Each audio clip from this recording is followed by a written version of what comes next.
আজকে যদি কোনো কাহিনী করো তোমার কিন্তু খবর আছে। আসলে সেদিনকে ওই চামচামি জান আমাকে দুইজনের ভিতর প্যাঁচ লাগানোর জন্যই ওই কথাটা কইলো।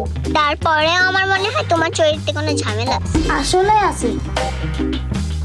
এই আপনি আসলে একটা বাজে লোক। আমার স্বামী বেঁচে থাকতো আপনি আমার একটা বিধবা কার্ড বানাই দিছেন।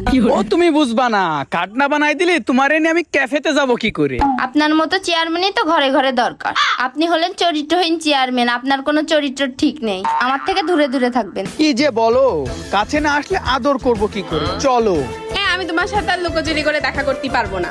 গতকালকেও একটা ছেলে আমাকে পছন্দ করে গেছে। তুমি আমাকে বিয়ে করবা কবে তাই বলো। আরে বিয়ে করলে তো আজকেই করা যাচ্ছে, কিন্তু সামনে আবার ইলেকশন, তো আমার আব্বা আবার ভোটে দাঁড়াচ্ছে। ভোট শেষ হওয়ার পরে আমার বাপেরও তোমার মার কাছে পাঠা দিবানে, একটা বিয়ের দিন কান ফেলে আসবেন। না না না, এই ভুল কাজ একদমই কইরো না। আমার মা এমনিতেই বলেছে চরিত্রহীন চেয়ারম্যানের ছেলের সাথে আমার বিয়ে দেবে না। আচ্ছা, তোমার থেকে